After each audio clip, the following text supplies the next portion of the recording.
Kok sunyi kali ya? Halo, adakah yang bisa bernyanyi biar kita bernyanyi dulu atau mendengarkan teman kita bernyanyi?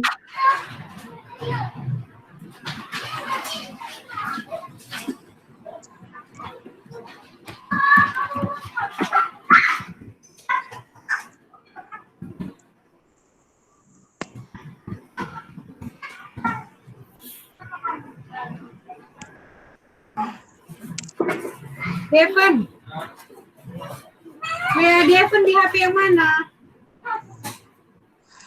Pakai HP Bapak ini? Kayaknya harus kau yang memulai, Dek. Iya, emang. Jadi Iya. TV-nya. Iya. Teman dia aku nyanyi soalnya, Bang. Kalau gitu baca puisi. Baterainya habis. Punya pandai nyanyi. Halo Kak Triwati.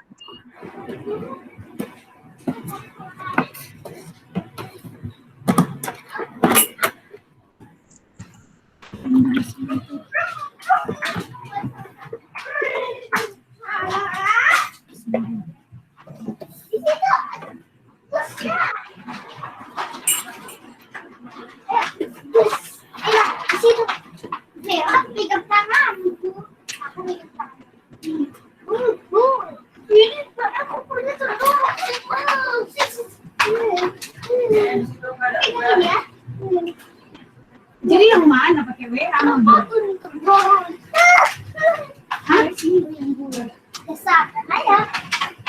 Di mana HP yang mana pakai WA? Yang udah join. Terima kasih. Ayo teman-teman yang lain. Segera kita akan segera kita mulai.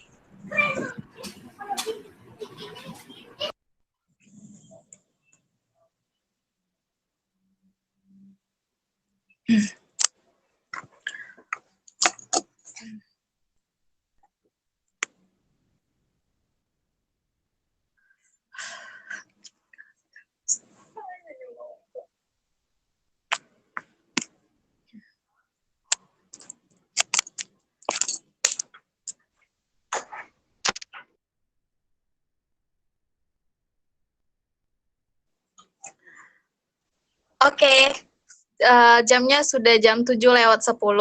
Teman-teman, untuk semuanya boleh di-mute.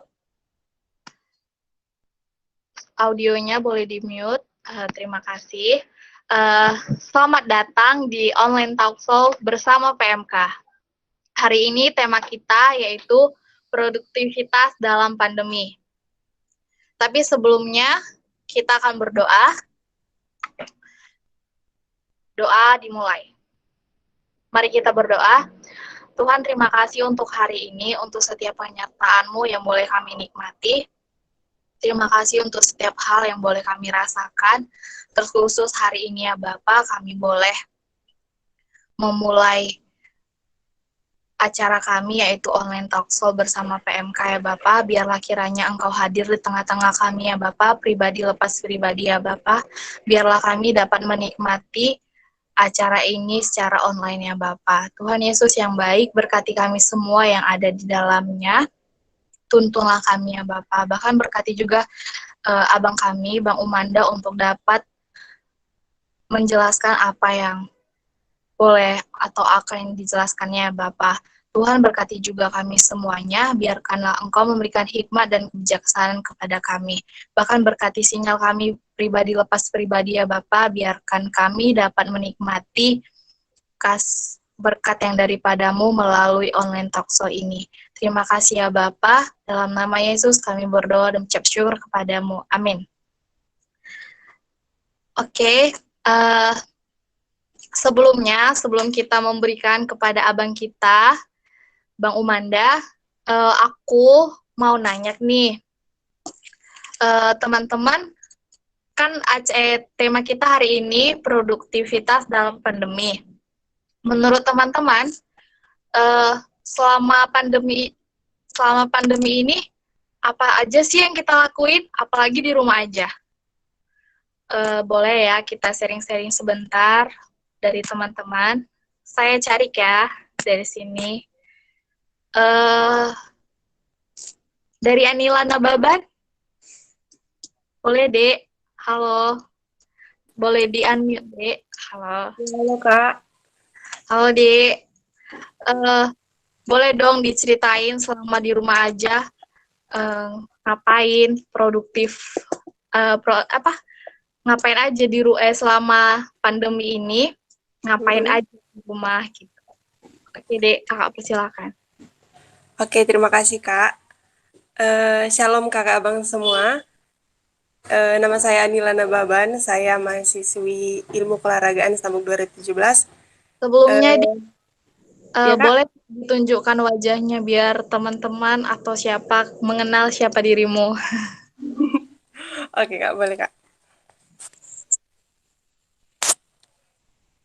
Oke, kelihatan nggak Kak?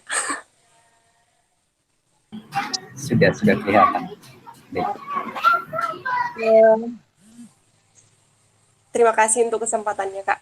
Kalau bercerita tentang produktivitas selama pandemi sih, awalnya diriku disibukkan oleh kuliah online yang kalau sekarang itu dibilang daring ya. Jadi selama pandemi ini mulai dari pagi itu selalu dari jam 8 pagi itu selalu di depan laptop sampai ke sore kadang gitu. Cuman selesai daring, kadang juga diriku sering ikut pengisian yang diadakan oleh PMK, dan di sana juga aku sempat terisi gitulah kakak abang. Sempat juga diingatkan tentang gimana ya sebenarnya menikmati masa-masa keheningan ini gitu.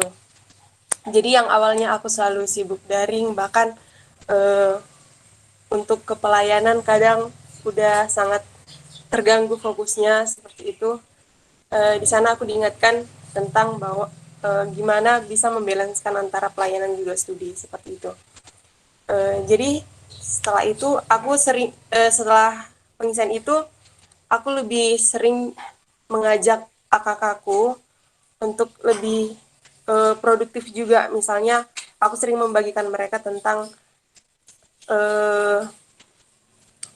cerita dari isi buku yang aku baca gitu, sering aku bagikan kepada mereka. Di sana aku dapat satu tantangan gitu, ternyata untuk mengajak mereka untuk produktif seperti diriku yang kadang harus membuat video olahraga lah, untuk mengerjakan tugas atau mengedit video lah atau seperti apa, ternyata sangat sulit untuk mengajak mereka seperti itu. Tapi tantangan itu sih yang membuat aku juga berpikir sama yang dibilang oleh Bang Toham atau Bang Christian ya, bilang kalau itulah sebenarnya tantangan yang bisa kita hadapi gitu. Kadang dengan yang sistem online ini kadang kita lebih ditantang bagaimana kita bisa menjangkau mereka lebih lagi seperti itu. Bahkan pada masa-masa mereka sangat tidak rindu lagi untuk bergabung ke kelompok kecil online, masalah jaringan lah atau pekerjaan atau seperti apalah. Kadang hal-hal itu yang membuat kita terkhusus diri lah gitu sebagai PKK untuk tetap menjangkau mereka, bahkan mengajak mereka tetap produktif. Bahkan kayak juga UPFIK juga melakukan seperti perlombaan-perlombaan seperti itu kan kakak abang. Jadi mengajak mereka untuk melakukan hal itu pun sangat sulit gitu. Tapi tantangan itu sih yang sangat membuat aku berpikir lagi untuk tetap produktif gitulah kira-kira. Itu aja mungkin kak.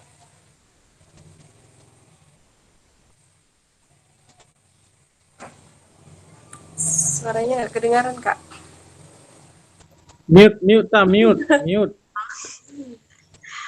Wah, terima kasih untuk Adek Anila Nababan. Ternyata selama di rumah aja cukup produktif, banyak yang dikerjakan. Terima kasih, Dek. Sama-sama kak. Ternyata PMK juga cukup ini ya untuk kamu. Oke, satu orang lagi dong. Boleh ya. Aku pilih Aca, yaitu halo Kak Desi Dina Piani bisa?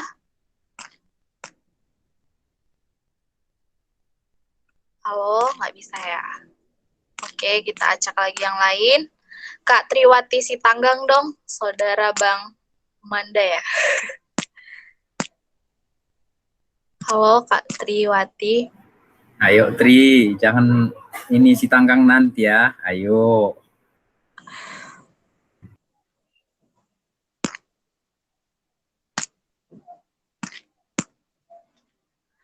Halo Kak Triwati, boleh aktifin videonya. Oke. Halo Kak, mau nanya nih, menurut Kakak apa aja nih apa aja yang Kakak lakukan selama di rumah aja?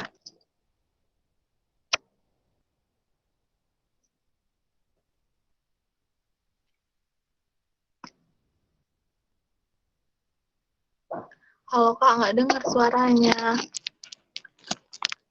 Atau aku aja yang nggak dengar ya? Kesini juga nggak kedengaran. Oh, halo Kak. Belum dengar. Tri.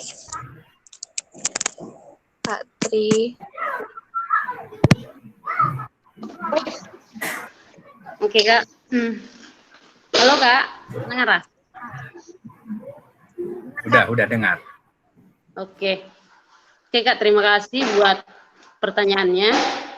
Jadi yang saya lakukan selama pandemi ini, kebetulan saya suka nulis. Jadi saya selama pandemi nulis renungan, baru merenungkan ada buku tentang merenungkan kehidupan kita gitu. Ada juga renungannya. Baru ada juga baca buku dan terkadang juga masih rebahan sih Kak. Itu sih Kak kalau dari aku.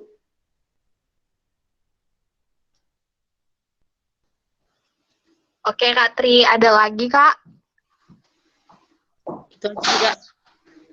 Oke, terima kasih Kak Triwati Sitanggang. Ya Kak, sama-sama. Kira-kira teman-teman ada lagi yang lain? Ada yang mau menunjuk dirinya sendiri? Ada lagi kira-kira? Oke, dariku boleh Bang. Kalau dariku yang kuliah selama pandemi ini ya banyak hal ya, karena ini kayak banyak sekali tantangan itu orang yang di rumah ada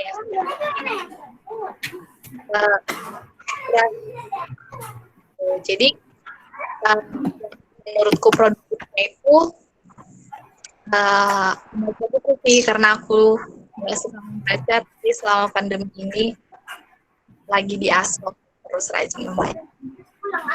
Itu aja, kita berikanlah sesi ini Umanda. Silakan Baik. Bang. Terima kasih. Oke. Selamat malam teman-teman semua, adik-adik semua. Sebelum kita memulai sesi kita, ayo kita mari berdoa. Kembali kami bersyukur kepadamu ya Tuhan, karena kasih dan kemurahan-Mu memberikan kami kesempatan, kesehatan untuk melakukan banyak hal dalam kehidupan kami. Panggilan kami untuk berbuah dalam seluruh aspek hidup tidaklah dipengaruhi oleh pandemi ya Tuhan. Tetapi panggilan-Mu itu tetap dan kami harus berbuah, menghasilkan buah-buah seperti yang Tuhan rindukan ada dalam kehidupan kami. Jika kami akan membicarakan masalah ini, pimpinlah kami, supaya kami saling memperkaya satu dengan yang lain, saling membangun satu dengan yang lain. Terpuji dan termulialah Tuhan di dalam nama Kristus Yesus. Amin. Baik, teman-teman semua, saya buka dulu presentasi saya ya.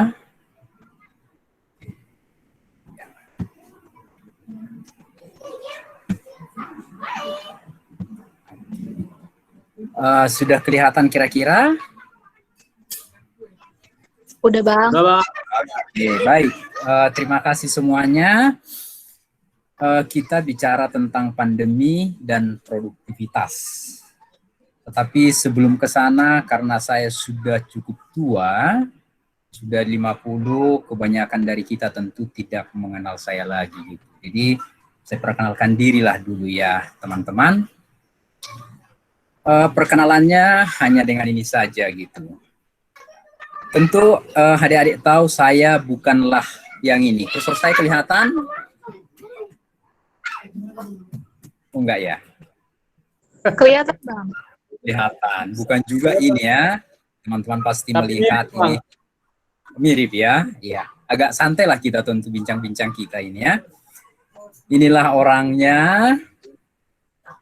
Saya rasa perlu juga ada kalian contoh dari kehidupan saya tentang hal ini. Dan yang ini adik kelompok saya gitu. Jadi itu sesuatu yang perlu diikuti oleh teman-teman yang muda lah.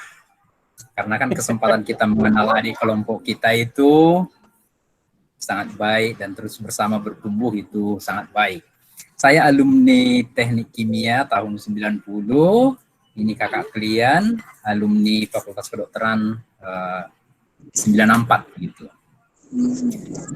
Jadi ini kami semua, yang paling besar ini masih kelas 2 SMA, yang ini masuk SMA tahun ini, yang 2 ini, si kembar ini masuk SD. Bagi adik-adik yang memang panggilannya untuk menikah, gumulkanlah sejak dari sekarang, itu dia. Baik, adik-adik semua, teman-teman semua, kita membaca dulu dari Efesus 4 ayat 1. Saya akan bacakan untuk kita dan tentu di monitor juga itu terlihat ya. Sebab itu aku menasihatkan kamu, aku orang yang dipenjarakan. Agak-agak ke sini dulu kita fokus. Dipenjarakan karena Tuhan. Supaya hidupmu sebagai orang-orang yang telah dipanggil berpadanan dengan panggilan itu. Dipenjarakan ya. Tentu dalam arti luas kita ini pun serasa dipenjarakan sekarang ini. Kalau kita lihat ini tulisannya Paulus ketika dia dipenjarakan, saya coba cari video tentang tempat penjaranya dulu. Katanya inilah pintu ke penjara itu dan penjaranya itu ada di bawah tanah ya. Dan kondisi di penjara itu adalah seperti yang di sini. Kalau konteks sekarang ini seperti diisolasi mandiri lah dia gitu. Seperti diisolasi mandiri, dia di bawah tanah hanya dari sini lubang tempat cahaya. Nah, dia berada dalam kondisi ini. Teman kami satu kantor ada di isolasi. Karena kemarin dia di rapid test, dia reaktif ya. Belum swab, masih rapid test. Dia diisolasi di rumah sakit Marta Friska, hanya dia sendiri dalam kamar. Perawat datang mengantar makanan hanya sampai di depan pintu. Ketika sudah diantar dan dia sudah pergi perawatnya, baru diteriaki, "Bu, makanannya sudah di depan pintu ya." Dan kakak itu sendiri bercerita, mentalku runtuh dengan kondisi itu. Kami tidak bisa berkomunikasi satu dengan yang lain. Gitu. Masing-masing orang, kami yang diisolasi, masing-masing diam meratapi nasibnya sendiri.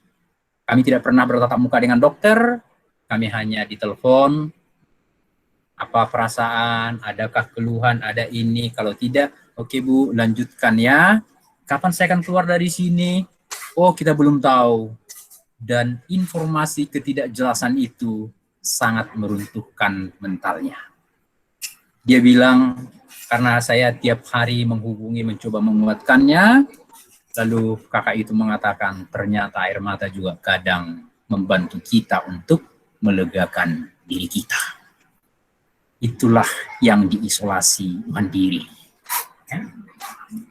Tetapi justru dari tempat seperti inilah Paulus mengirimkan surat kepada jemaat Efesus, kepada jemaat Filipi, kepada jemaat di Kolose, dan kepada Filemon. Ya. Kayaknya tembok-tembok pembatas itu tidak membatasi produktivitas dia.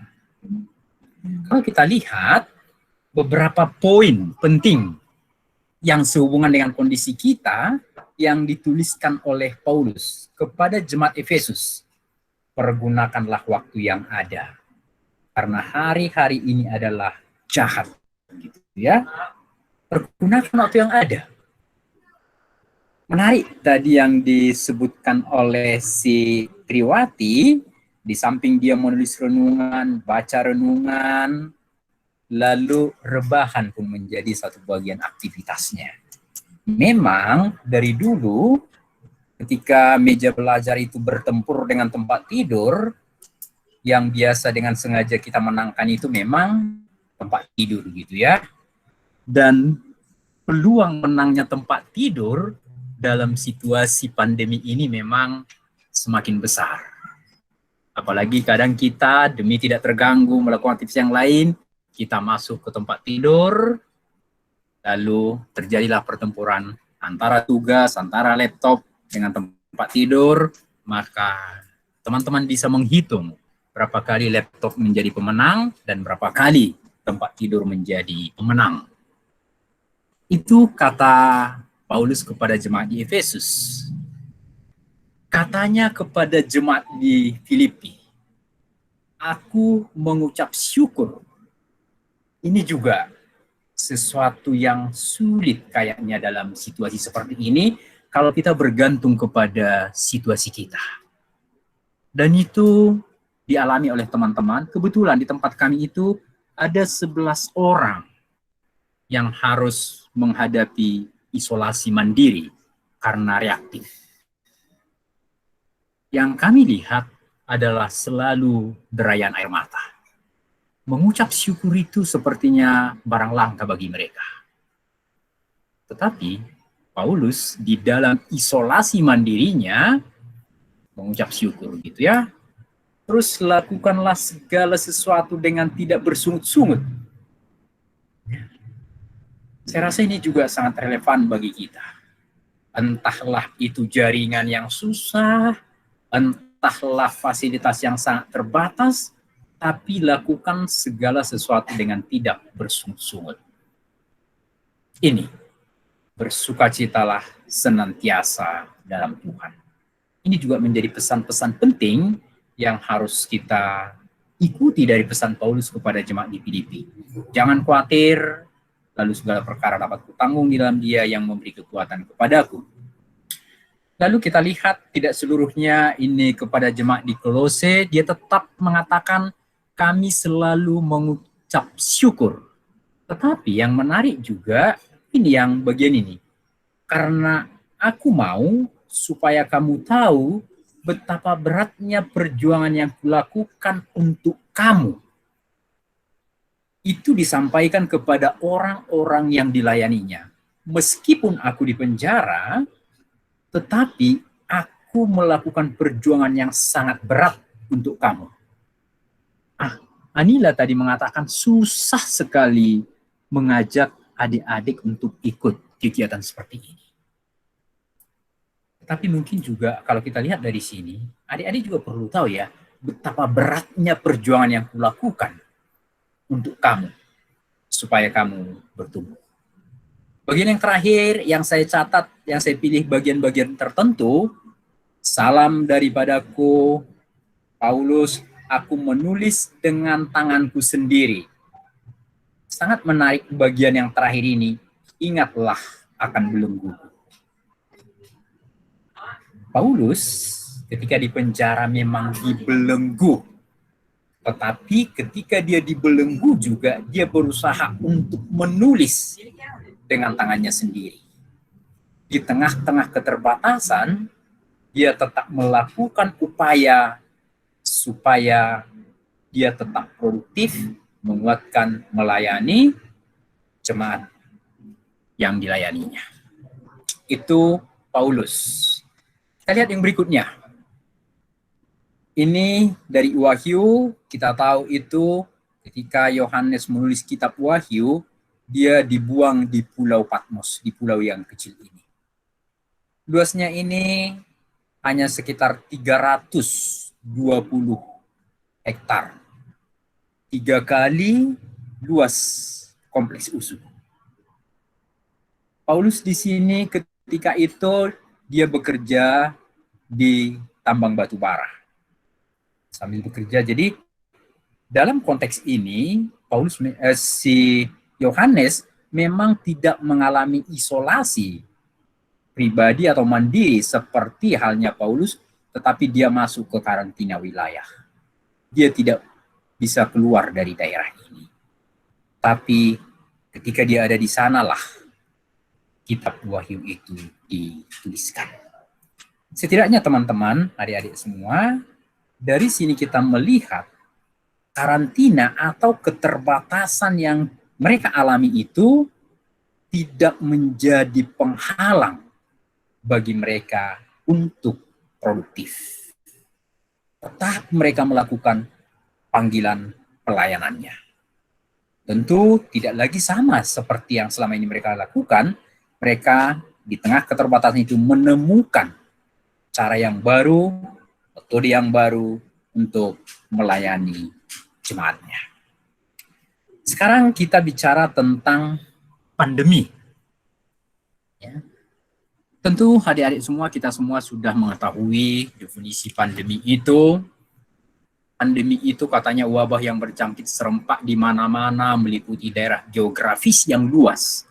Sehingga untuk mencegah persebarannya terhadap kita dilakukan pembatasan interaksi secara fisik. Terutama yang dibatasi bagi kita itu adalah interaksi secara fisik. Dan pembatasan interaksi ini ternyata tidak akan berhenti. Kalaupun kita melihat pandemi ini sudah akan berlalu. Karena sekarang sedang didengung-dengungkan, kita akan masuk ke new normal. Gitu. Tadi pagi, hari ini libur sebenarnya, tetapi kami kembali dipanggil ke kantor untuk merumuskan bagaimana langkah-langkah menghadapi new normal untuk di instansi kami, mulai dari tingkat di provinsi sampai dengan kabupaten kota. Salah satu poinnya, new normal yang harus kita jalani itu adalah tetap membatasi interaksi fisik. Karena itu, untuk ke kantor juga tidak lagi boleh semua orang seperti selama ini. Harus tetap bergilir, karena ruangan kantor tidak mungkin diperbesar. Kalau dulu antara satu meja dengan meja yang lain sudah harus ada orang, ini harus ada satu meja yang kosong. Jadi pembatasan interaksi ini atau pembatasan untuk kita alami itu kelihatannya masih akan berlanjut dalam waktu yang cukup lama. Orang mengatakan sebelum kita menemukan vaksin, maka new normal ini akan terus kita lakukan.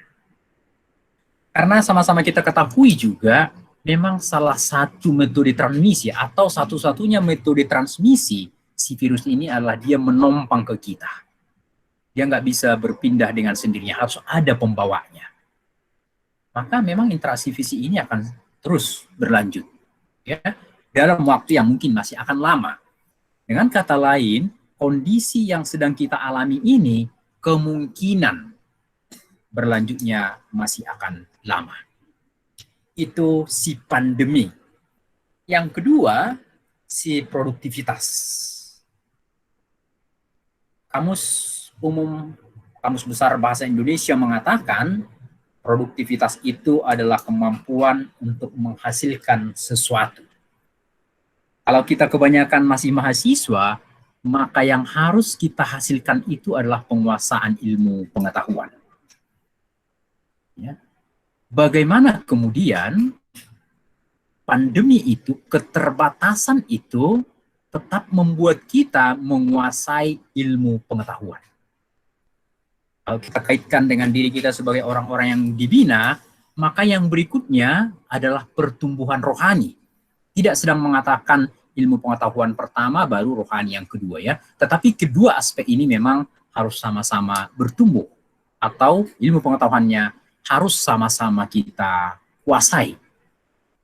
Sedikit kita melihat kepada situasi normal untuk teman-teman yang masih mahasiswa. Tentu pola 45, 60, 60 itu masih sangat familiar dengan kita. 45 menit kita tatap muka dengan dosen, itu porsinya sekitar 27% waktu untuk setiap SKS. Untuk satu SKS 45 menit tatap muka, 60 menit dia ada tugas terstruktur, 60 menit dia belajar mandiri. Total tatap muka sebenarnya itu hanya 27,2%. Mandirinya kita itu ada 72,8%. Dan dengan pembatasan seperti sekarang ini juga, maka si 45 menit ini tidak total habis. Karena ada kuliah online. Dan yang si mandiri ini tetap seperti semula.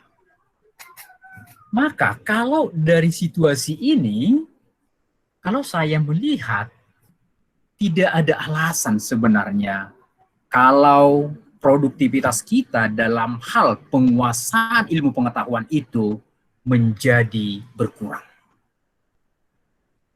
Justru waktu kita untuk melakukan belajar mandiri ini sangat banyak sekarang ini. Sangat banyak. Dia tidak berkurang porsi belajar kita. Nah, kalau kita lihat lagi pada masa pandemi, apa untungnya sih? Ada sangat banyak waktu bagi teman-teman untuk meningkatkan produktivitas. Selama dalam situasi normal, kalau kita kuliah pagi, kita harus mandi pagi-pagi, berganti baju pagi-pagi, berangkat ke tempat kerja atau ke tempat kampus, ke kuliah. Itu semua menggunakan waktu. Harus lagi ganti baju yang rapi, menyetrika. Sekarang mau celana pendek juga kita tetap bisa melakukannya. Tanpa baju yang harus rapi juga kita tetap bisa melakukannya. Waktu untuk berjalan bisa kita gunakan untuk belajar.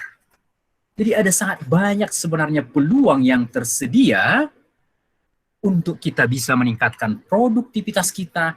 Apakah itu dalam hal penguasaan ilmu pengetahuan, apakah itu dalam meningkatkan pertumbuhan rohani kita.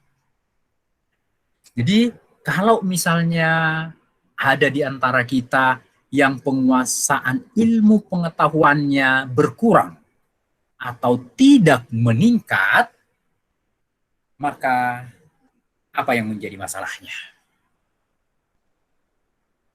Ya, memang ada banyak alasan pembenaran diri untuk tidak produktif pada saat ini. Katakanlah, wah, selama ini harus tatap muka, aku harus diskusi dengan teman baru bisa. Aku harus mendengarkan dosen menjelaskan baru bisa. Nah, ada banyak alasan untuk membenarkan diri tidak produktif dalam masa seperti ini. Ketika kita masih mencari atau ketika kita masih memunculkan ide-ide, alasan-alasan pembenaran diri, maka sebenarnya yang menjadi masalah yang kita hadapi adalah cara kita melihat masalah itu sendiri. Ketika kita melihat dan lebih mengakui keterbatasan itu menjadi alasan untuk tidak produktif, untuk tidak maksimal, maka cara kita melihat masalah itulah yang menjadi masalah kita. Apakah kita melihatnya setengah penuh? Apakah kita melihatnya setengah kosong? Apakah kita melihatnya sebagai peluang atau kesempatan untuk tidak produktif, atau kesempatan untuk sangat produktif? Satu hal yang harus kita ingat bersama, dunia kerja akan terus berlanjut dan tuntutannya tidak akan pernah mundur. Penerimaan di tahun depan, apakah itu CPNS, apakah itu di perusahaan lain tidak akan menurunkan kriterianya dengan alasan tahun kemarin itu pandemi, kita turunkanlah kriteria penerimaan kita. Hal itu tidak akan terjadi. Justru yang dicari adalah orang-orang terbaik. Pada minggu lalu, kami rapat dengan DPRD Provinsi Sumatera Utara. Satu hal yang disampaikan oleh Direktur Bank Sumut pada saat itu, permasalahan kita adalah permasalahan sumber daya manusia, karena selama ini sangat banyak orang yang masuk karena titipan. Kalau benar-benar kita ingin mengubah ini, karena kami punya contohnya, ada sekumpulan anak muda yang direkrut dengan benar, mereka mampu melejitkan produktivitas, sehingga di usia yang sangat muda pun mereka sudah bisa menjadi pemimpin cabang. Maka kita harus membiarkan sistem yang merekrut, membiarkan orang-orang terbaik yang masuk. Di tengah pandemi ini, tentu kita tahu sangat banyak perusahaan yang terpukul. Bagaimana memulihkan kinerja mereka?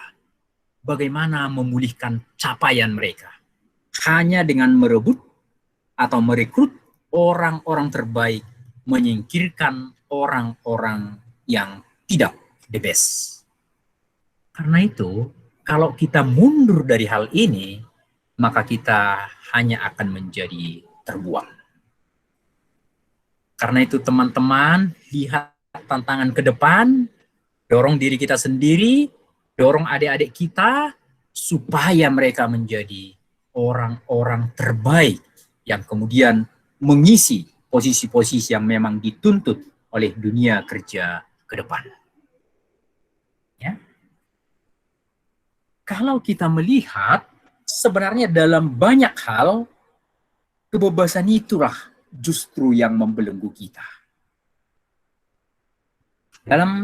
Pada masa pandemi ini, kita terbatas dengan diskusi dengan orang-orang yang mungkin selama ini teman kita diskusi. Kita selama ini mengandalkan orang lain untuk menerjemahkan bagi kita.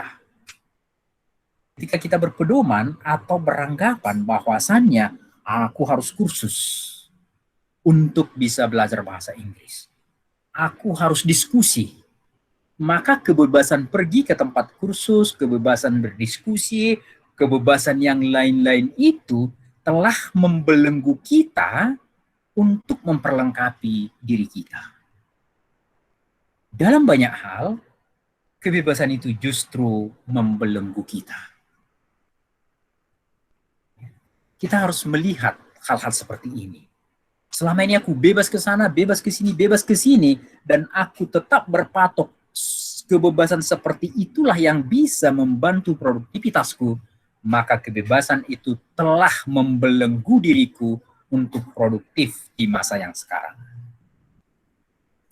Sebaliknya, oleh karena itu, jangan kita membiarkan diri kita dikendalikan oleh lingkungan. Benar, situasi ini mempengaruhi kita. Benar, hal itu mungkin akan membuat kita berusaha lebih keras untuk memahami. Tetapi bukan alasan untuk tidak memahami.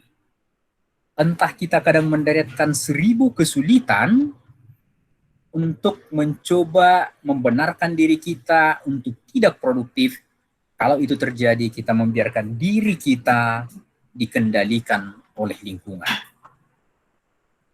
Secara pribadi, saya sebenarnya sangat menyukai isolasi ini. Karena dengan isolasi ini, saya bisa lebih produktif mengerjakan tugas-tugas. Karena kalau saya di kantor, saya akan banyak tertarik dengan tugas-tugas koordinasi.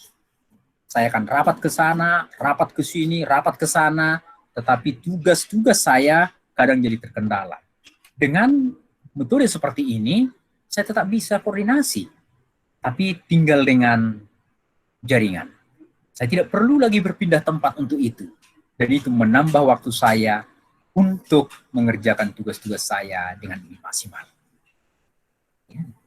Yang kedua, berikutnya kita lihat, kadang belenggu itu yang membebaskan kita. Kalau kita ingat cerita penemuan Zoom, ya, salah satu media komunikasi yang banyak digunakan sekarang ini, yang kekayaannya sekarang sudah sampai ke 6T, kan awalnya si Yuan yang bekerja di Silicon Valley ini, kan dia punya pacar di Cina ya. Katanya dia paling bisa pulang 2 kali setahun, dan sudah dia pulang naik pesawat, dia kemudian harus kembali naik kereta 10 jam supaya bisa ketemu dengan kekasihnya. Yang dia pikirkan, keterbatasan itu, bagaimana kemudian aku bisa ketemu, menatap wajah kekasihku hanya dengan 1 klik. Dan belenggu yang dialaminya itulah yang membebaskan dia sehingga dia bisa menemukan Zoom.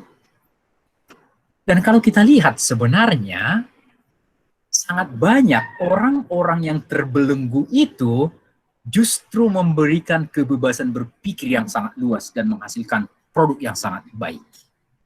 Kita tahu Thomas Alva Edison hanya beberapa saatnya dia sekolah. Karena kata gurunya, dia bodoh, tidak pintar, tidak bisa mengikuti, dan tidak berbakat, sehingga ibunya menarik dia dan mendidiknya sendiri di rumah. Tapi dialah penemu bola lampu dan sangat banyak penemuan yang lain. Karena itu, teman-teman,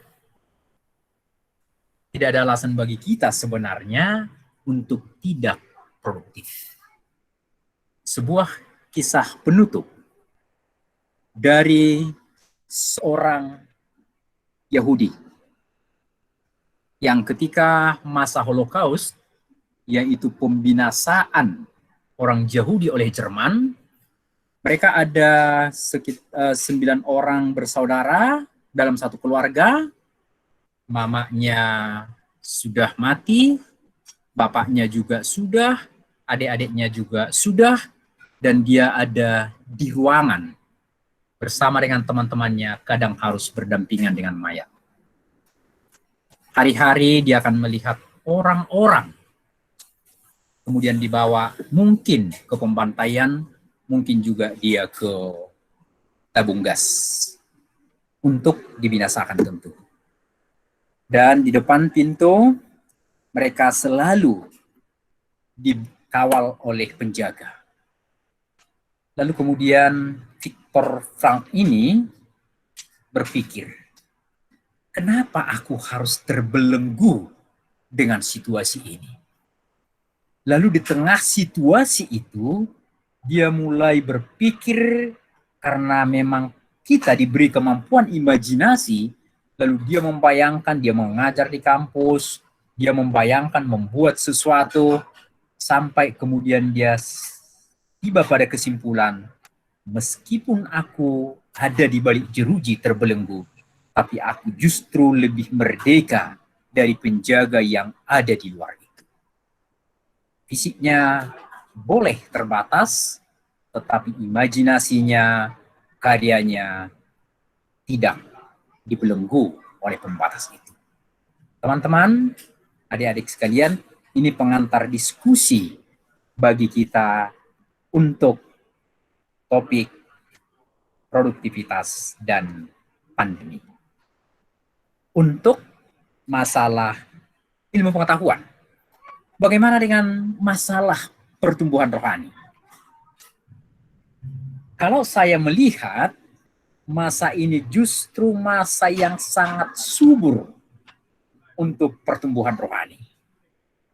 Kita tahu sangat berlimpah sarana sekarang ini untuk pertumbuhan rohani. Sangat mudah kita menemukan layanan-layanan yang cocok untuk kita. Kita bebas memilih. Bebas memilih dalam artian seperti ini. Kalau dulu, karena saya jemaat di GKPI Pamen, maka setiap hari Minggu itu tanda petik harus ke PAMEN gitu ya. Tapi hari-hari ini kadang saya ke GKI Manyar di Surabaya karena ketika saya punya kesempatan kuliah di sana, saya bergereja di situ. Kadang saya ke tempat yang lain, saya memilih pelayanan-pelayanan atau topik-topik yang rasanya menjadi kebutuhan kami. Kita bebas memilih untuk memenuhi kebutuhan kita. Dan ketika kita melihat korban-korban pandemi, kita sangat disadarkan sekarang ini kefanaan manusia itu terpapar dengan sangat jelas di depan kita. Maka itu menjadi media bagi kita untuk pertumbuhan rohani yang baik. Dan kalau akan mendemonstrasikan Injil, sangat terbuka lebar sekarang ini. Karena di mana-mana orang mengatakan butuh bantuan ini, butuh bantuan itu. Selain mendonasi, bahkan kita juga bisa terlibat untuk melakukannya. Dari segi ilmu pengetahuan, pertumbuhan kita, juga sebenarnya atau penguasaan ilmu pengetahuan kita, tidak ada batas sebenarnya untuk tidak produktif, termasuk dalam hal pertumbuhan rohani. Baik, teman-teman, demikian sharing saya yang singkat. Mari kita diskusi. Ya, terima kasih untuk Bang Umanda. Untuk teman-teman semuanya, boleh saat ini kita diskusi, tanya jawab, boleh secara langsung untuk unmute, untuk bertanya, atau boleh juga dibuat di ruang chat kita. Dipersilakan dari sekarang, teman-teman.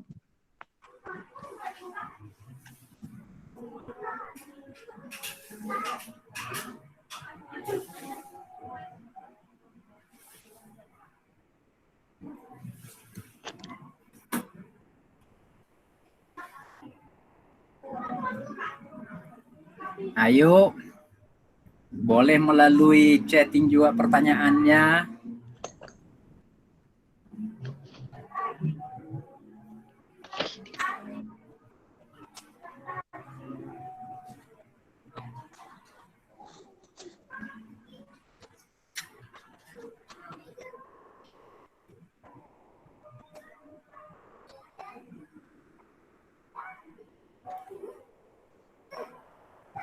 Ayo teman-teman, kita persilakan untuk sesi belum ada ya.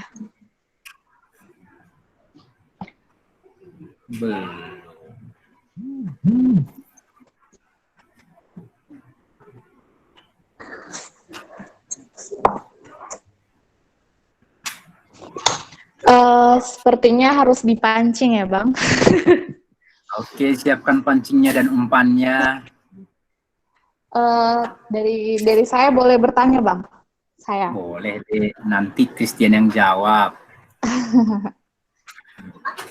Yuk, kenapa? Pertanyaan dari saya itu, jadi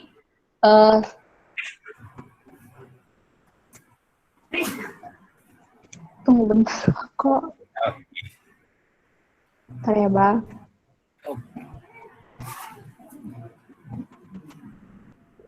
Oke. Jadi kan, Bang, kan kita ini udah kayak sebulan yang lalu itu saya sudah menurutku aku itu udah maksimal produktif gitu kan, membaca, baru kelompok, baru mengerjain ini itu gitu. Tapi setelah melakukan itu secara rutin gitu kan, Bang, jadi kayak pada akhirnya bosan lagi, pada akhirnya kembali lagi ke tempat tidur gitu, Bang. Maksudnya rebahan lagi gitu. Jadi maksudnya ketika kok rasa bosan itu selalu ada gitu, Bang. Menurut Abang kayak mana lah ya mengatasinya? Udah pasti. Baik. Dan yang kedua mau nanya juga, Bang, apakah itu udah pasti dosa? Gitu ya. Oke. Thank you. Baik, terima kasih. Iya. Pertama saya mengatakan seperti ini. Saya mulai dari gambaran yang kami lakukan ya. Kan ada bekerja dari rumah ya, work from home. Tapi memang saya mengatakan kepada diri saya harus sesuai dengan jam kerja di kantor. Maka walaupun di rumah 7.30 itu saya sudah harus mulai. Jadi mandi saya tetap seperti biasa, sarapannya juga seperti biasa, mulai kerjanya juga seperti biasa, istirahatnya juga seperti biasa, mengakhirinya juga seperti biasa. Karena konsepnya hanya tempat yang berpindah. Target itu tidak berubah. Prinsip ini yang kemudian saya tanamkan dan saya bagikan ke teman-teman, sehingga memang tidak ada alasan untuk tidak produktif atau tidak alasan untuk tidak mencapai target. Tetapi kemudian kami melakukan evaluasi, biasa kami kemarin itu setiap minggu ketemu dengan rekan-rekan satu seksi evaluasi. Semua kita kasih target, tetapi banyak yang tidak mengerjakan targetnya. Harusnya pada saat itu sudah selesai, ternyata belum. Nah, sekarang bagaimana dengan kasus yang dibilang oleh Komama tadi? Saya sudah belajar, saya sudah begini, tapi untuk kontinuitasnya. Pertama, ketika alat ukur kita, ya, ketika alat ukur kita aktivitas, memang ini bisa bias ya. Oke, saya sudah membaca, saya sudah begini. Tapi kalau kita lihat misalnya sistem SKS atau kita lihat kepada silabus kita, dari setiap mata kuliah itu ada tingkat penguasaan yang dituntut. Yang selama ini mungkin jarang kita baca jarang kita pedomani ketika kita mempelajari mata kuliah itu. Harusnya itulah yang kita lihat. Targetku harus menguasai ini, harus memahami ini ketika aku mempelajari ini. Nah, ketika kita sampai di sini, kita masih ada pada titik yang sangat normal gitu dia. Padahal kita sebenarnya diberi reward kalau kita bisa melakukan lebih. Karena kalau kita melakukan secara maksimal, di semester berikutnya kita diberi peluang untuk mengambil SKS yang lebih. Fokuslah kepada target, maka itu akan meminimalkan tantangan atau hambatan-hambatan. Ya. Jadi ketika di rumah kan ada anak-anak yang tadi yang kecil. Saya juga menyatakan kepada mereka, Bapak ini sedang bekerja. Jadi jangan diganggu. Dalam konteks saya, target harus tercapai hanya tempat bekerja yang berpindah. Dan karena tempat bekerja yang berpindah, waktu saya ke kantor pun tidak lagi perlu, maka sesungguhnya produktivitasku itu harus meningkat. Dan saya merasakan hal itu. Nah, apakah itu dosa? Dosa itu ukurannya tidak sesuai seperti yang seharusnya, kan gitu ya. Nah, dari situlah dia simpulkan deh.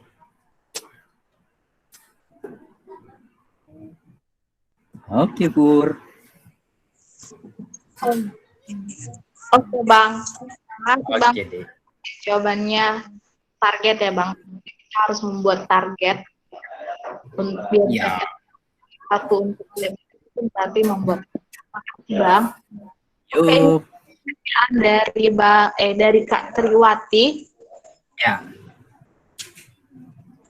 Bang, apa tips yang bisa kita lakukan, Bang, agar mental kita tidak runtuh di tengah-tengah pandemi ini?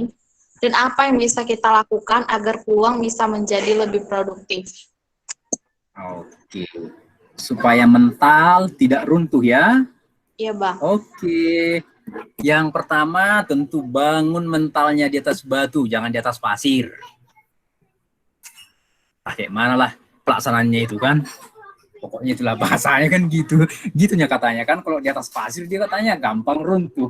Berarti harus di atas batu lah dia kan gitu. Saya perlu memahami sih apa sebenarnya yang buat mental kita runtuh gitu. Sehingga kita tahu sisi mana sih.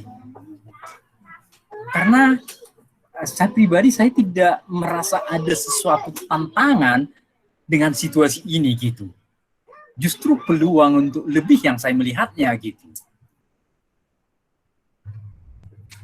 Jadi kira-kira di mananya ini, atau faktor apa yang kira-kira adik-adik alami mungkin sehingga lebih down dia dalam situasi seperti ini? Apakah interaksi sosial yang terbatas gitu? Bolehkah lebih diterangkan, Tri? Kalau Kak Tri, boleh langsung jawab. Dari sini. Oke Bang. Mungkin Oke, Bang. Tri. Oke Bang. Jadi yang membuat mental kita teruntuh ada beberapa kemungkinan Bang. Mungkin Ya. kita di masa-masa pandemi ini mempunyai masalah. Mungkin masalah kuliah juga. Mungkin banyak juga Bang masalah gitu Bang. Maksudnya Bang. Lebih masalah kuliah sebenarnya apa? Pulsakah yang jadi terbatas? Ya. Contohnya dosennya nggak mengajar apa Bang? Nggak mengajar seperti biasa gitu, hanya ngasih. Oke. Yep. Yep. Ya Bang. Oke, terima kasih. Iya. Bang. Itu tadi poinnya kan, seperti tadi di atas. Jangan kita biarkan lingkungan itu yang mengontrol kita. Kita yang harus mengendalikan lingkungan. Satu. Yang kedua, jangan kita biarkan kelemahan orang lain mengendalikan kita. Katakanlah, dosennya itu kayaknya ngajarnya nggak enak kali. Udah mata kuliahnya susah, tak enak lagi, sudahlah situ. Berarti kan kelemahan dosen itu yang mengatur kita. Bayangkan berapa banyak kelemahan yang ada di luar sana. Kalau kita biarkan itu mengendalikan diri kita, maka kita menjadi orang yang terombang-ambing sepanjang hari. Kalau kita dengar apa yang dikatakan Paulus, kami dianiaya, kami disiksa, kami dipenjara, kami dibeginikan gitu. Rasa-rasanya tak ada yang enak dialaminya. Tetapi dalam semua situasi itu, dia tidak memunculkan kata-kata penyerahan. Jadi bukan aspek lingkungan itu yang dia biarkan mengendalikan dirinya, dialah yang bertindak atas situasi lingkungan. Benar, ketika kita berinteraksi dengan orang lain ada keterbatasan. Tetapi jangan itu mengendalikan kita. Kitalah yang harus mengambil tindakan terhadap hal itu. Contoh lagi ya. Ketika murid-murid Yesus yang 70 itu disuruh, pergi kalian. Kalau kalian diterima, tinggal kalian. Kalau ditolak, tinggalkan kalian. Tinggalkan mereka gitu ya. Artinya mereka harus punya sikap. Dan mereka harus bergerak semuanya di lingkaran pengaruh mereka gitu. Kalaulah dosen seperti itu, si dosen itu nggak bisa kita pengaruhi lagi. Udah itu stylenya. Kemana kita harus berfokus? Apa emang target untuk mata kuliah ini? Sumber-sumber penguasaan ilmu itu bertebaran dengan sangat banyak di internet. Ketika aku terbatas, jaringanku tidak selalu bisa. Kalau kita tonton film Keluarga Cemara, ketika sinyal di daerah terpencil itu tidak ada, dia naik ke pohon kan gitu ya. Oke, mari pergi ke suatu tempat yang mungkin sinyalnya kuat, downloadlah di situ semua materi yang kau butuhkan, baca pelajarilah itu. Iya. Jadi poinnya saya rasa itu tadi ya, cara kita melihat masalah sering menjadi masalah itu sendiri. Ini yang banyak harus kita ubah. Cara kita melihat masalah itu. Kalau Stephen Covey mengatakan paradigma kita yang harus kita ubah. Karena nggak mungkin kita lari dari konsep berpikir. Sepanjang kita berpikir dosen ini memang begini, dia lemah materinya ini, penjelasannya, slide-nya hanya sangat terbatas. Selama itu terpaku di benak kita, maka materi ini akan menjadi sesuatu yang sangat susah untuk kita pahami. Oke, Bapak seperti itu, targetku untuk ini. Bapak hanya terbatas memberikan ini, ada sumber yang lain tersedia sangat banyak untuk mencari ini. Itu kita sudah terbebas. Dan kita akan sangat menikmati bagaimana kemudian kita menggali lebih dalam ilmu yang akan kita pelajari. Oke, Tri, semoga membantu.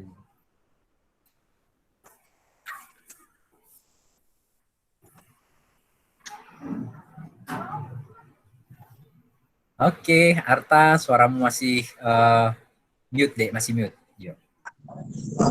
Oke, Kak Tri, ada lagi yang mau ditanyakan? Atau udah terjawab?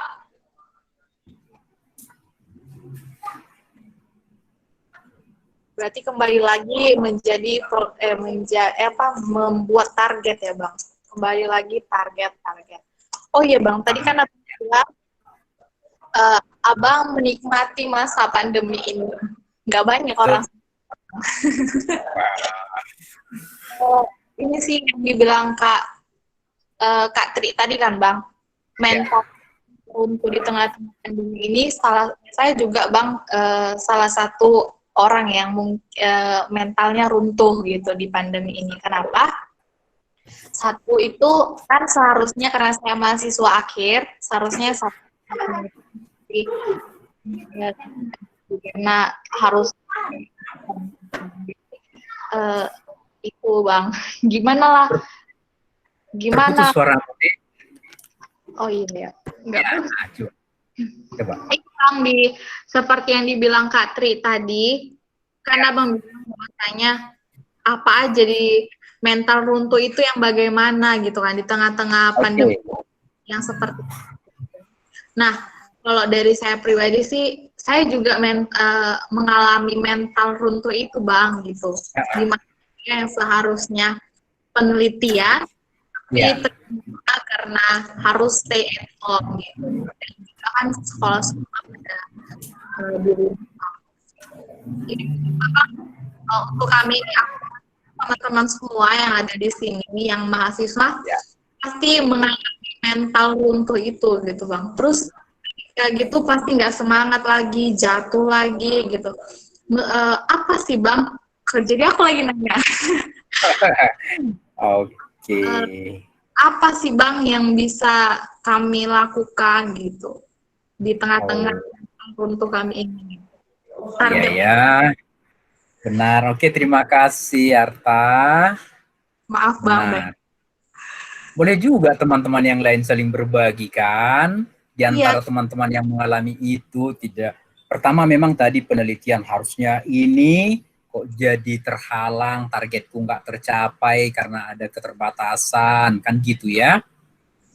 Nah, kalau saya melihat, katakanlah misalnya ada penelitian yang harus kita lakukan di laboratorium, gitu ya. Tetapi penelitian yang kita lakukan umumnya, apalagi mungkin kita di strata 1, itu lebih kepada mengulang apa yang sudah orang lain lakukan. Agak jarang kita melakukan sesuatu yang benar-benar baru. Karena sesuatu yang benar-benar baru itu biasanya dia di doktoral. Artinya, ada orang lain melakukannya, kita mencoba variasi. Kalau kita bilang sebenarnya hasil penelitian yang kita lakukan itu, tanda petik dia sudah bisanya kita prediksi hasilnya. Oleh karena itu, pemikiran saya untuk teman-teman yang sedang penelitian adalah lebih memahami penelitian-penelitian lain yang sejenis sehingga kita bisa memprediksinya gitu. Dan ketika nanti ada saatnya kita melakukan penelitian itu, sebenarnya kita sudah tinggal melakukan step hanya untuk membuktikan apa yang ada di opini kita. Karena kita sudah memahami dia step dari awal sampai ke step yang akhir. Jadi secara teoritis, mari kita pahami itu dengan lebih mendalam. Saya melakukannya dengan teman di kantor gitu ya. Hal yang belum pernah dilakukan selama ini, kami melakukannya dengan memanfaatkan perangkat lunak ArcGIS gitu. Ayo kita lakukan seperti ini, karena nanti hasilnya seperti ini dan ini sangat dibutuhkan oleh seluruh kabupaten kota. Di tengah pandemi, kami melakukan sesuatu yang tahun lalu itu dilakukan oleh bidang lain dengan dana sekitar 100 juta, tetapi tidak menghasilkan hasil seperti yang kami hasilkan. Dan kami melakukannya dengan 0 rupiah. Hanya dengan memberdayakan teman-teman yang ada di kantor. Karena kami pahami metodenya dulu, kami pelajari caranya, lalu kami lakukan. Jadi, kalaupun ada yang terhalang, saya pikir khusus ini untuk penelitian ya, mari pahami dia sampai detail, sehingga ketika kita melakukan penelitian realnya nanti, sebenarnya kita tinggal memplot-plot apa yang ada di dalam pikiran kita. Bukankah katanya, marilah mengawali segala sesuatu dari akhirnya. Saya rasa poin ini juga sangat penting bagi kita untuk mengatasi mental yang down ini tadi. Ketika teman-teman selalu berfokus kepada, katakanlah penguasaan ilmu pengetahuan itu, setidaknya memang tujuannya adalah untuk aplikasi di dunia kerja, dan tuntutan dunia kerja itu sangat tinggi, berarti akhirnya nanti adalah tuntutan dunia kerja itu yang harus kupenuhi. Ketika ini selalu ada di benakku, maka ini akan menolong aku dari hari ke hari terus meningkatkan kapasitas diriku.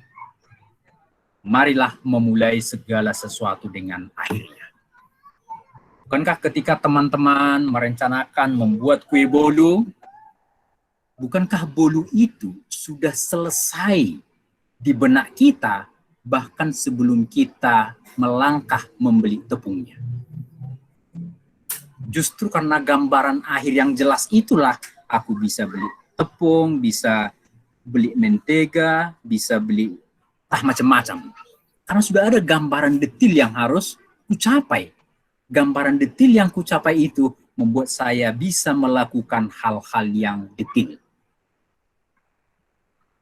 Kira-kira demikian deh.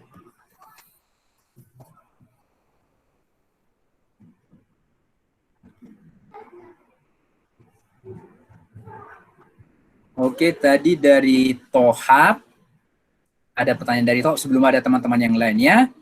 Hal-hal apa yang menolong Abang terbentuk dari pelayanan mahasiswa maupun komunitas Abang sendiri sehingga bisa seperti sekarang punya habit yang seperti itu dan bisa tetap produktif di masa sulit? Terima kasih, Hab. Rumus kita sama semua. Lakukanlah seperti untuk Tuhan. Sehingga ada memang mempengaruhi gitu. Kita melakukannya bukan untuk manusia. Kita melakukannya untuk Tuhan. Konsep itu memang terlaksana mungkin dari porsi kecil ke porsi yang makin besar. Tentu seiring dengan perjalanan kita, seiring dengan tanggung jawab yang diberikan kepada kita, semakin besar porsinya, semakin terbentuk, semakin kita hidupi. Tapi intinya menurut saya adalah itu. Jadi ketika ini yang terus membakar hidup kita, membakar di hati kita, maka kita tetap akan semangat. Sebenarnya rapat tadi siang itu hanya diperuntukkan untuk pejabat yang setingkat lebih tinggi dari saya. Tapi kemudian saya diundang untuk ikut di rapat itu. Dan finalisasi hasil rapat itu diserahkan kepada saya. Saya rasa kenapa? Itu tadi. Kita selalu berusaha mengerjakan sesuatu sebaik-baiknya gitu. Konsepnya bos pun diserahkan ke kita. Coba baca, apakah ini sudah bisa? Dan ketika kita sudah mengevaluasi, hasil evaluasi kita itu tidak lagi dievaluasi ulang, itu sudah diterima. Jadi teman-teman, adik-adik semua, mari lakukan segala sesuatu seperti untuk Tuhan. Oke, Harta. Mungkin ada teman yang lain berbagi deh, silakan. Oke Bang, makasih Bang. Ada lagi teman-teman yang mau berbagi, mau bertanya, atau sharing? Mungkin mereka lagi banyak tugas ya Bang? Atau Apa deh? Teman-teman kita ini. banyak tugas atau gimana ya? Ada lagi? Iya ya, tapi masih ada 30 orang di sini yang join ya. Iya Bang. Bolehlah dari 30 orang itu 29 saling berdiskusi kan? Iya Bang. Adakah teman-teman yang mau bertanya dari, coba saya kuliah. Kalau ada Kak Ida, Kak, ada yang bertanya, ini ya Bang Daminkan.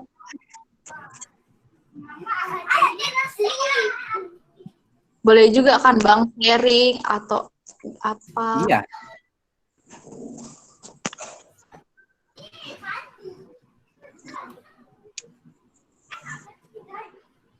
Atau dari Selvia Rebecca Natasha.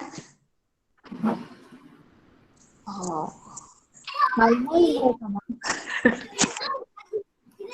Iya ya. Itulah kalau teman sharingnya udah sangat tua ya. Jadi malu mereka. Harusnya tadi lebih muda dulu. Oh, ini ada Rosma Baban. Aku mau Bang, aku di kondisi di mana saat aku produktif, maka banyak hal yang aku kerjakan, misalnya mengerjakan skripsi, dan saat di mana aku akan hanya rebahan dan nonton drakor gitu, Bang. Dan ini yang buat aku jenuh selama di rumah aja. Susah mengendalikan kondisi ini. Oke, terima kasih, Ros. Kondisi di mana saat aku produktif maka banyak yang aku kerjakan, misalnya mengerjakan skripsi atau masak atau olahraga. Tapi saat di mana aku hanya rebahan dan nonton drakor, ada saat di mana aku hanya itu aku jenuh selama di rumah saja, susah mengendalikan kondisi. Kenapa susah mengendalikan kondisi? Karena kondisi itu yang sudah kita biarkan mengendalikan kita kan gitu ya. Dia sudah menjadi tuan atas kita, bukan lagi kita yang menjadi tuan atas kondisi itu. Contoh di sini, saya juga masih olahraga setiap pagi. Di masa pandemi ini saya tetap bangun jam 5, tetap olahraga, tetap bekerja seperti seharusnya. Gitu ya. Kadang kalau kami tetap masih ibadah malam setiap malam, pada malam tertentu kami bersama-sama menonton film rohani. Nah, hal-hal seperti itu rutin kami lakukan. Kenapa? Karena saya pikir memang itu tadi ya, kita yang harus menjadi pengendali untuk kondisi kita. Ini contoh. Ketika kondisi produktif, maka banyak yang aku kerjakan. Skripsi, masak, olahraga, biasa memang seperti itu. Ketika kita sudah mulai ingin mengerjakan sesuatu, maka akan sangat banyak hal terlihat tidak beres yang menuntut untuk dikerjakan. Tapi ketika drakor yang terlihat, yang lain yang tak beres itu tak nampak gitu. Kenapa seperti itu? Memang ketika ada naluri untuk bekerja, memang kita udah dipacu untuk bekerja. Karena itu hal-hal yang tak beres yang lain sensitif. Maka bagaimana cara pengendaliannya? Memang kontrol diri. Fokus. Tetapkan fokusmu di mana gitu ya. Tentu masa itu biasanya di pagi hari, kalau di tempat di rumah ini berarti di sini dimulai jam 5. Gitu ya. Jam 6 kita sudah mandi, sarapan, setengah 8 kita sudah mulai kerja di sini. Nah, dalam situasi seperti ini, kalau saya sudah mulai masuk jam kerja, tentu yang masa itu tadi sudah selesai. Kalau misalnya saya ikuti jam kantor, jam 4, kalaupun harus masak misalnya, itu nanti ya jam 5 ke atas. Jadi, bagaimana kita memanage berbagai macam yang menarik kita, itulah kemudian yang harus kita lakukan. Supaya jangan sekaligus itu menarik, lalu pegang sana, pegang sini, lalu kita kemudian tidak fokus. Gitu ya. Terus, jenuh ya. Kenapa aku nggak jenuh ya? Aku heran juga. Pengennya juga. Kadang aku di rumah ini, kalau aku perhatikan memang, karena aku terus lebih banyak duduk. Kalau tadi di kantor, aku kan sering koordinasi sana-sini gitu. Memang yang aku rasakan di sini kadang pinggang dan punggungku sakit. Jadi ketika aku udah istirahat, misalnya jam 12 ke jam 1, aku kan sengaja rebahan di lantai gitu. Dan sesudah jam 1 ini, aku harus kembali ke mejaku. Gitu. Mungkin karena aku punya target kali ya. Target itu jadi penghalau jenuh ya. Paling itu yang bisa aku bilang, Ros, supaya jangan jenuh, fokus dan pegang targetmu deh. Tapi lebih memang target hati ya. Kalau target itu udah masuk sampai ke hati, wow, akan sangat susah membuangnya dan akan menjadi pemandu yang sangat kuat memang. Oke, Arta, dikembalikan sama Arta deh. Ya, oke Bang, makasih Bang. Ada lagi? Berarti kembali lagi ke target ya Bang. Wah, luar biasa sekali Bang Umanda ini untuk menjadi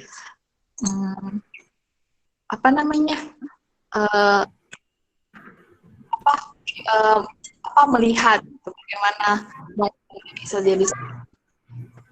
Oke Bang, makasih Bang. Teman-teman ada ya. Kita 5 menit lagi akan mengakhiri online talkshow ini. Lagi teman-teman. Oke, ya. Oke, aku rasa udah cukup Bang. Dari Abang ada lagi Bang? Apalah ya, closing statement ya. Kalau closing statementnya, yang pertama, poin yang sangat mendasar saya rasa itu memang lakukanlah segala sesuatu seperti untuk Tuhan. Tinggal terjemahan ke bawahnya ini, tetapkanlah targetmu, ya, lihatlah hal-hal yang lain gitu. Pasti kalau kita dengar tadi Paulus, kami melakukan pekerjaan yang sangat berat untuk kamu. Dia dalam posisi terbelenggu. Karena poinnya adalah mengerjakannya untuk Tuhan. Bahkan belenggu pun tidak menjadi pembatas. Ruang bawah tanah pun tidak menjadi pembatas. Dan kita belum sampai kepada keterbatasan yang seperti itu. Lakukanlah. Marilah kita melakukan segala sesuatu seperti untuk Tuhan, apapun yang kita lakukan. Karena dengan cara seperti itulah kita nanti menjadi garam dan terang di dunia yang akan Tuhan tempatkan kita berkarya. Terima kasih Arta, dan terima kasih untuk teman-teman semuanya.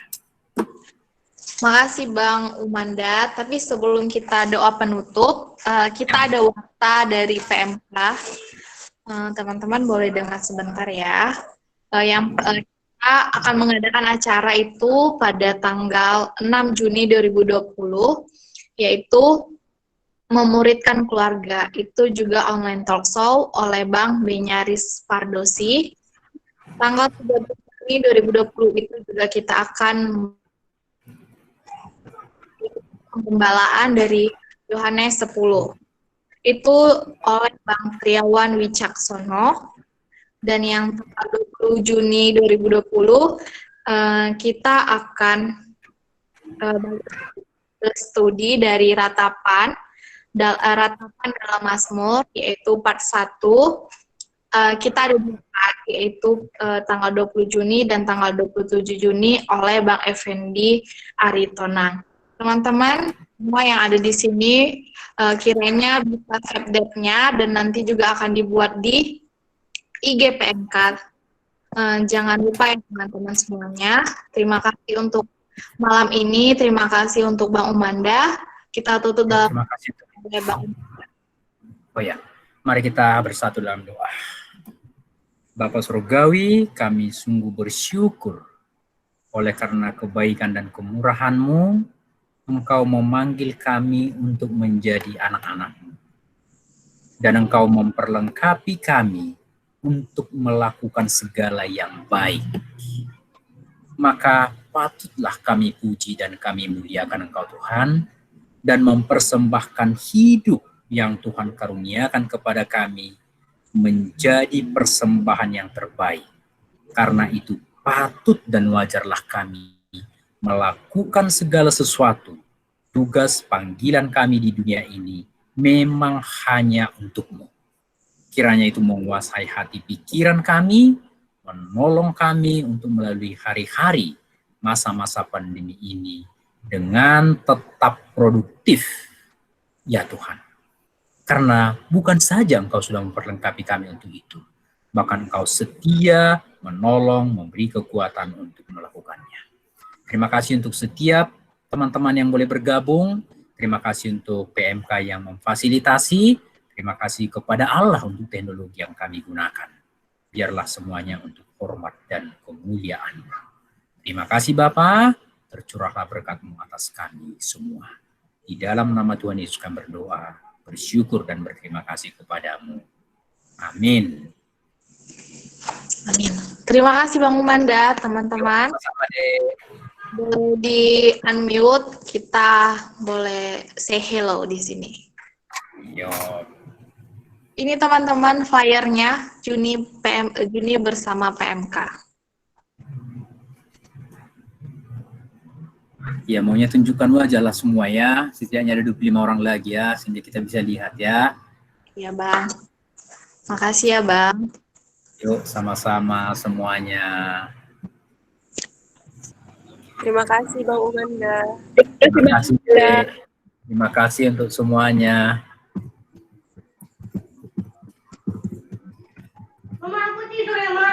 Terima kasih Bang. Terima kasih Hap. Hap, jangan bilangkan sama adik-adik itu masih ada waktu untuk malam mingguan, walaupun harus daring mereka ya. Jangan pula kita sisa semua waktunya di sini. Oke, kita semua masih ada waktu malam mingguan. Iya. Tapi kayaknya bisa kita mulai pikirkan kayaknya 1,5 jam kelamaan kali juga ya. Baik, Bang. Dengan ini. Ya Bang. Kan masih ngomong sih, udah siap Bang, udah siap ngomong. Udah siap Bapak? Belum Pak, sabar. Masih lama Bapak? Masih lama.